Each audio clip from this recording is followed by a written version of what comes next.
Como sabes, la historia ha sido construida considerando al hombre el sexo fuerte y a la mujer el sexo débil, más frágil, menos capaz, incluso menos inteligente. Y además, esa diferencia se ha hecho pasar como algo natural, algo que se da por naturaleza. Pues bien, el hombre, basándose en esa superioridad natural, ha sido el protagonista de decisiones políticas, sociales y culturales, y ha dejado a la mujer la función de crianza de hijos y cuidado de la casa. Bueno, y de su satisfacción sexual.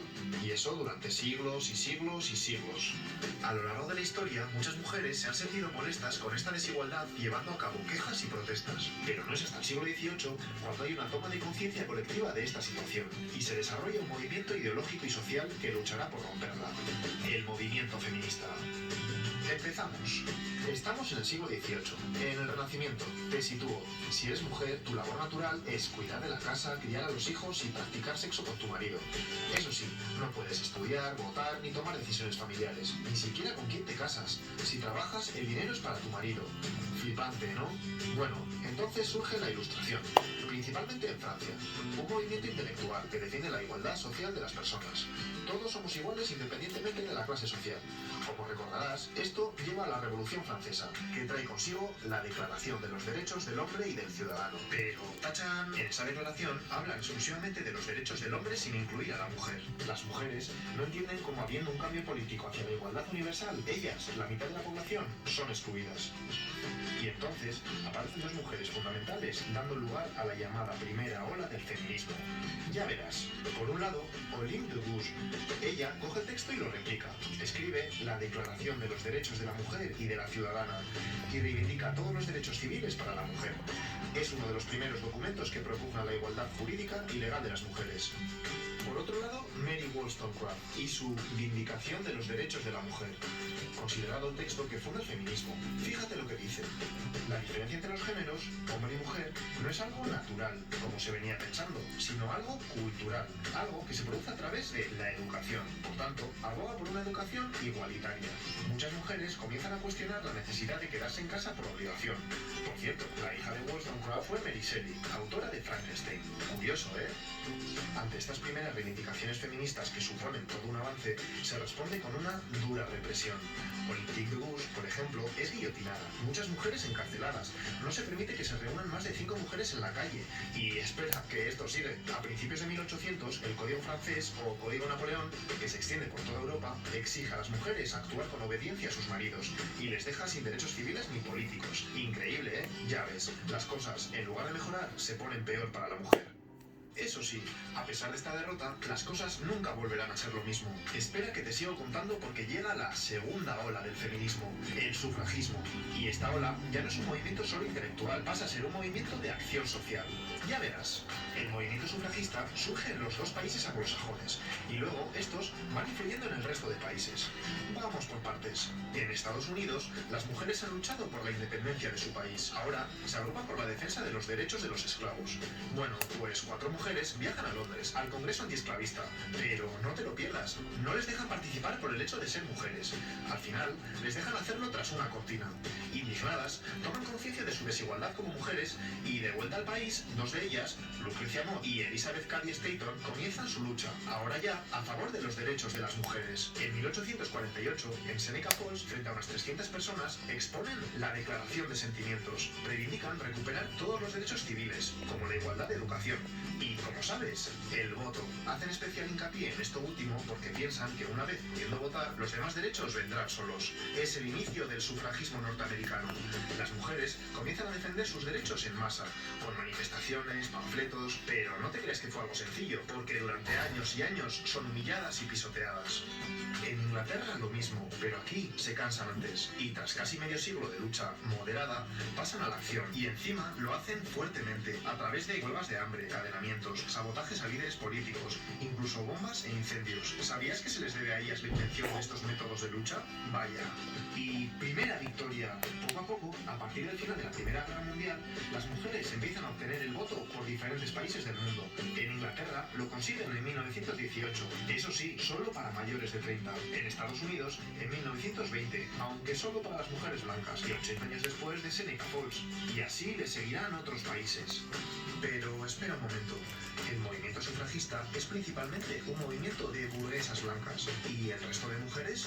Bueno, Bueno, pues empiezan a aparecer mujeres feministas con otras realidades, como Sojourner Truth, una esclava negra que habla por primera vez de la doble exclusión, por negra y por mujer, o Flora Tristan, mujer socialista que habla de las mujeres obreras y explica también la doble represión que sufren, de clase y de género. Explica que la mujer es la proletaria del proletariado, y es que precisamente ella puede considerarse la precursora del llamado feminismo socialista. Te cuento, el feminismo socialista cree que para que la mujer se libere debe cambiar el sistema capitalista establecido.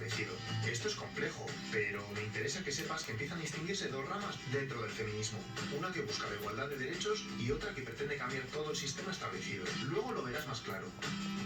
Bueno, pues ahora llega un periodo donde el movimiento feminista se paraliza. Estamos en el periodo entre las dos guerras mundiales. Las mujeres han logrado el voto en varios países, han comenzado a entrar en la universidad y muchas se desmovilizan. Justo entonces aparece alguien clave en el feminismo, Simone de Beauvoir, en Francia. En 1949 escribe El segundo sexo y vuelve a remover conciencias. Este es una pasada de libro, ya que es el estudio más completo sobre la condición de la mujer. Con su famosa frase, no se nace mujer, se llega a serlo, nos dice que no es cierto que a las mujeres se las defina por su sexo biológico, sino por una serie de roles asociados al mismo que tendrán que cumplir para ser consideradas precisamente mujeres. Y más cosas. Habla del androcentrismo y explica que el hombre es la norma, la medida de todas las cosas, y la mujer siempre es lo otro. De esta forma se impide que la mujer se asuma a sí misma como sujeto y hace que se identifique con lo que el hombre espera de ella. Piénsalo un momento, ¿a que lo ves claro? Ha comenzado la tercera ola del feminismo. Volvemos aquí. Los hombres han vuelto de la Segunda Guerra Mundial y la mujer está nuevamente en el hogar. Ahora tienen todas las comodidades para ser amas de casa felices. La publicidad lo deja claro. Pero empieza a pasar algo. Miles de ellas se enferman, se deprimen, caen en el alcohol, viven ansiosas. ¿Qué está pasando? Pues entonces llega Betty Friedan, una socióloga que escribe Mística de la feminidad, donde pone nombre al problema que no tiene nombre. Explica que estas mujeres viven insatisfechas en ese estilo de vida aparentemente maravilloso, ya que sienten que están priorizando el cuidado de otros a sus propios deseos. El libro es un bestseller. Muchas mujeres entienden lo que les pasa y comienzan a construir un estilo de vida nuevo. Buena Betty. Pero ella no se queda ahí, también pasa a la acción y organiza junto con otras mujeres NOW, el mayor movimiento de la mujer hasta entonces y que ha ido creciendo hasta la actualidad. ¿Qué buscan? Mejorar el estilo de vida de las mujeres centrándose en temas del ámbito personal. Comienza el feminismo liberal. El feminismo liberal describe la situación de las mujeres como una desigualdad, no como una explotación u opresión. Así que, ¿qué hay que hacer? Pues luchar por cambios hasta lograr la igualdad entre los sexos. ¿La mujer no tiene espacio en la vida pública? Pues hagamos lo posible por incluirla en el mercado laboral y en los puestos de poder. Son los años 60. Seguimos.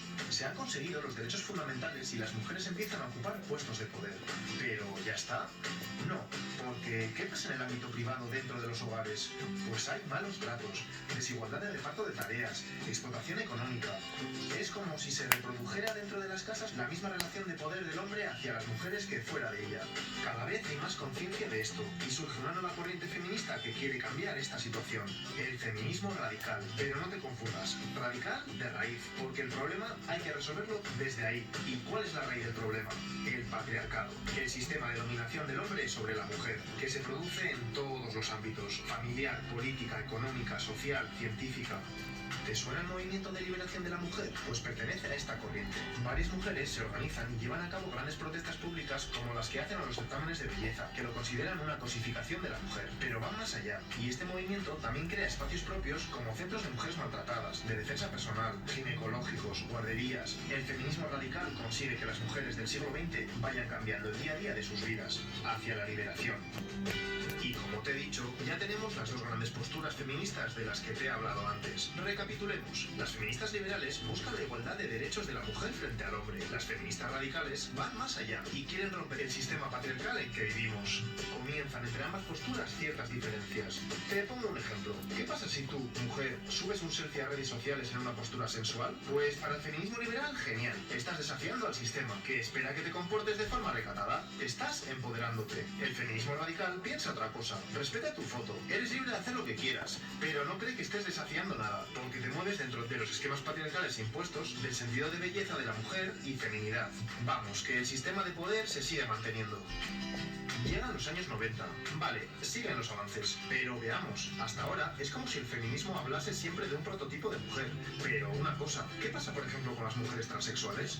¿Y las musulmanas, africanas o asiáticas? Pues bien, a partir de ahora se toma conciencia que no existe un solo modelo de mujer, sino múltiples, dependiendo de cuestiones sociales, étnicas, nacionales o religiosas. Y surgen nuevos y múltiples feminismos, teniendo en cuenta las necesidades de cada una de ellas. Feminismo negro, feminismo postcolonial, transfeminismo radical, ecofeminismo, teoría queer. Ya no existe un feminismo único.